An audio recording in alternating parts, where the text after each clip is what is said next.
sige, bante. Okay guys, isang napakagandang araw ngayon ng Bernie Santo. So, ang ano natin ngayon, lakad natin ngayon ay aayusin natin yung daloy ng tubig, yung papunta sa aming sitio.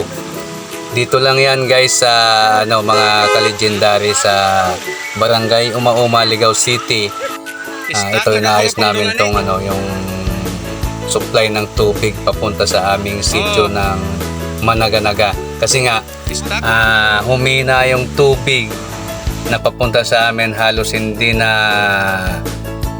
makarating sa mga bahay-bahay, kaya ito nagtulong-tulong kami bayanihan para hanapin kung saan part na humina yung daloy ng tubig sa malalaking tubo na to.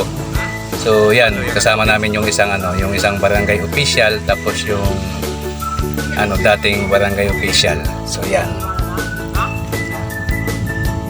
ito yung mga kasama natin dyan na katulong natin. So nagkataon ngayon na wala tayong biyahe, kaya ito, sumama tayo para kahit pa paano makatulong na rin tayo.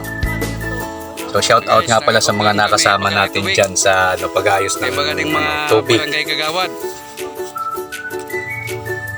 So yan guys, napakalayo na nga ng nilakad namin kasi nga yung mga motor namin iniwan lang namin dun sa may tabi ng kalsada. So binaybay namin yung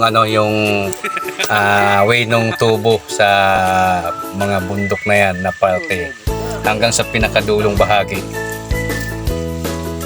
So yan, nakakapagod pero nakakatuwa lang kasi nga kahit pa paano nakakabanding natin itong mga kabarangay natin. So shout out nga pala sa mga taga Barangay Uma-Uma, Ligao City.